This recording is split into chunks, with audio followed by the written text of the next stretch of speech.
আসসালামু আলাইকুম। তাসনিয়া রান্নাঘরের নতুন আরও একটি রেসিপি দেখার আমন্ত্রণ আপনাদের সবাইকে। আশা করছি সকলেই আল্লাহর রহমতে অনেক ভালো আছেন।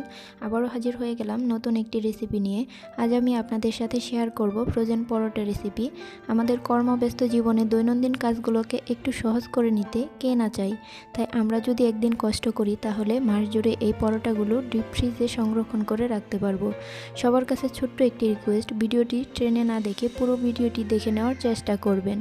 আর আমার ভিডিওগুলো যদি আপনাদের কাছে একটু হলে ভালো লেগে থাকে তবে নতুন ভিডিওর নোটিফিকেশন পাওয়ার জন্য চ্যানেলটি সাবস্ক্রাইব করে পাশে থাকা বেল আইকনটি ক্লিক করে দিবেন।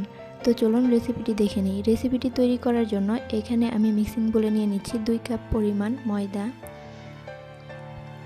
এর মধ্যে দিয়ে দিব স্বাদ মতো লবণ, 1 চা চামচ চিনি আর দিয়ে দিচ্ছি 1 টেবিল চামচ তেল। এখন ভালো করে সব কিছু একসাথে মিশিয়ে নিব। এখন এর মধ্যে দিয়ে দিচ্ছি হালকা কুসুম গরম পানি, দিয়ে অল্প অল্প করে পানিটা দিয়ে আমি একটা সফট ডো বানিয়ে নিব। একবারে পানিটা দিব না, আমি অল্প অল্প করে দিয়ে মিশিয়ে নিচ্ছি। এই তো আমার ডোটা তৈরি হয়ে গেছে। এখন এই ডোটাকে আমি 1 ঘন্টার জন্য রেস্টে রেখে দিব। আপনাদের হাতে যদি সময় বেশি থাকে তাহলে বেশি সময়ের জন্য রেখে দিতে পারেন। তো ফিরে আসছি 1 ঘন্টা পর। দেখেন ডোটা কিন্তু আমার সফট হয়ে গেছে। এখন আরেকটু হাত দিয়ে আমি মথে নিব।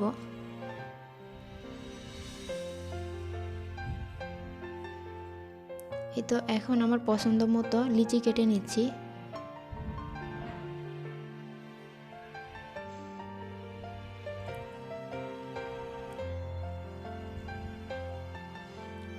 এখন এইখান থেকে একটা লিচি নিয়ে বাকিগুলোকে আমি ঢাকনা দিয়ে ঢেকে রেখে দিচ্ছি। এটা দিয়ে আমি একটা রুটি বেলে নিব। সামান্য পরিমাণ ময়দা ছিটিয়ে নিচ্ছি, নিয়ে হাত দিয়ে এইভাবে একটু চেপে এখন এটাকে একটা রুটি বেলে নিচ্ছি।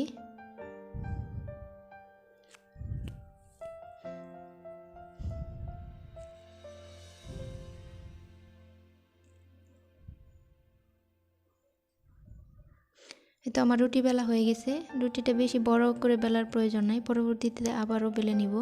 এর ভিতরে দিয়ে দিচ্ছি সামান্য পরিমাণ তেল আর সামান্য একটু ময়দা ছিটিয়ে নিচ্ছি। এখন রুটিটাকে এক সাইড থেকে আমি এভাবে কেটে নিচ্ছি। কেটে এই তো এইভাবে আস্তে আস্তে আমি মুড়িয়ে নিচ্ছি। এখন ভিডিওটি খেয়াল করলেই আপনারা বুঝতে পারবেন। এই তো এইভাবে একটু চেপে নিচ্ছি। আমি আরও একটি রুটি বেলে নিয়েছি। এর ভিতরে আবার একটু তেল দিয়ে এর উপরে ময়দা ছিটিয়ে নিব। এটা আমি আরেকটা অন্যভাবে দেখিয়ে দিচ্ছি আপনাদের। এখন রুটির 2 পাশে ধরে এইভাবে একটু টান দিয়ে এক পাশ থেকে এইভাবে যে পেঁচিয়ে পেঁচিয়ে আমি গোল করে নিব। এই তো এটা মাথাটা নিচের দিকে দিয়ে দিচ্ছি, দিয়ে একটু চেপে দিচ্ছি।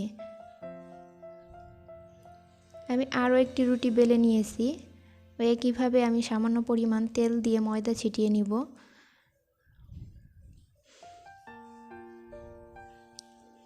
এইটা এক পাশ থেকে এই যে এইভাবে ভাঁজ দিয়ে দিচ্ছি, আবার অপর পাশ দিয়ে ভাঁজ দিয়ে এর উপরে আবার একটু তেল ময়দা ছিটিয়ে আবারও আমি 2 পাশে ভাঁজ দিয়ে নিব। এই তো ভাঁজ দিয়ে একটু চেপে নিতে হবে। এই তো আপনারা আপনাদের পছন্দ অনুযায়ী যে কোনোভাবে করে নিতে পারেন। এই 3টার মধ্যে যেটা আপনাদের কাছে ভালো লাগবে করে নিতে পারবেন। এখন এখান থেকে একটা ডো নিয়ে আমি আবারও রুটি বেলে নিব। আমি সামান্য পরিমাণ ময়দা ছিটিয়ে নিচ্ছি। ময়দাটা কম ব্যবহার করার চেষ্টা করবেন, তাহলে রুটিগুলা ভালো হবে, সফট হবে। এভাবে আপনারা একদিন বানিয়ে মাস জুড়ে ডিপ ফ্রিজে রেখে খেতে পারবেন।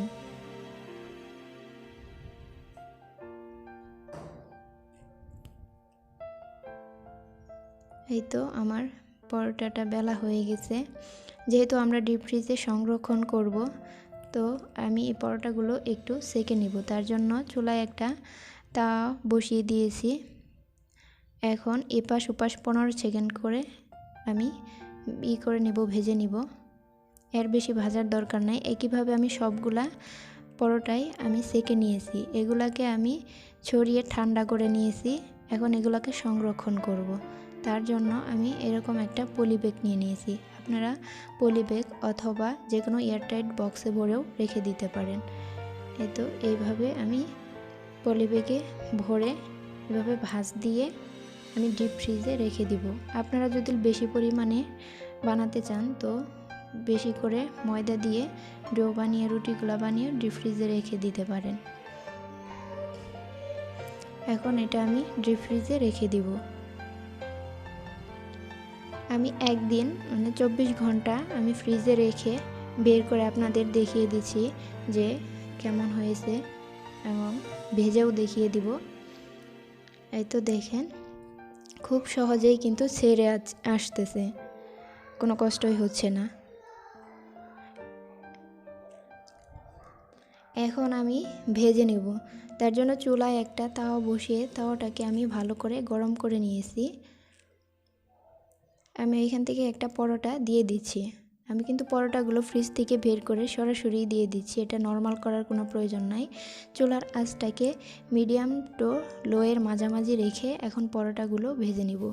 এপাশ ওপাশ একটু সেকে আমি এর ভিতরে তেল দিব। এর ভিতরে দিয়ে দিচ্ছি 1 টেবিল চামচ রান্নার তেল দিয়ে আমি আমার পছন্দ মতো পরোটাগুলো ভেজে নিব, একটু মচমচে করে। আপনারা আপনাদের পছন্দ অনুযায়ী ভেজে নেবেন, মচমচা অথবা নরম করে, যে যেমন পছন্দ করেন।